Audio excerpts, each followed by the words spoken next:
Welcome back to Trend Tuesdays. My name is William Mellor, and today we're going to be talking about congestion. Specifically, at how many lanes of traffic do you like your traffic congestion?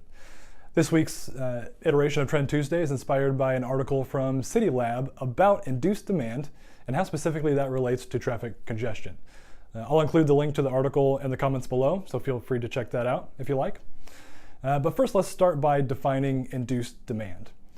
Quite simply, it is if you increase the supply of a good or service, that demand will rise to the level to meet that new supply.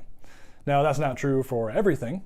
For instance, if you suddenly start producing more Honda Accords, it's not as though demand is all of a sudden going to be induced to have more people buying more Honda Accords. However, there is evidence to suggest that this is true for traffic and traffic congestion. So Andre Duani, one of the most famous city planners and new urbanist, once said that cities need to decide the number of lanes that they would like to have their city's traffic congestion. And it makes some intuitive sense. At a given volume of traffic, if you increase the number of lanes, then that traffic will be able to traverse more quickly or more easily on those roads. However, as people realize that their typically congested roads are now more easily traversed, either more people will choose to use them, or the people who are already using them will either use them more often or travel more miles on them. So eventually the congestion will equalize out to be what it was more or less before you did the road expansion. So was that a failure? And the answer is no. It's not a loss, because now more people are able to travel on those roads, or able to travel longer or more often, or whatever the case may be. So you've increased the throughput of those roads. So it is still a net benefit.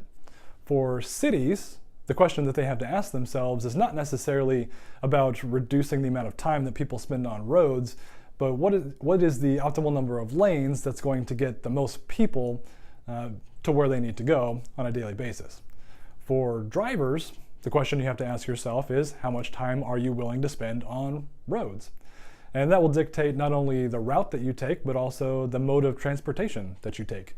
Maybe it's quicker to take a bus or ride a bike, or whatever the case may be. So induced demand is not the end-all be-all, and you can't really even define its success or failure. It just depends on what question you're asking or what issues that you're trying to solve. So for me personally, it's about 40 minutes. After 40 minutes, that's the point at which my commute no longer becomes tenable, and I look for either other routes or other modes. But how about you? What's your the maximum amount of time you're willing to spend on your commute? Comment below and let us know.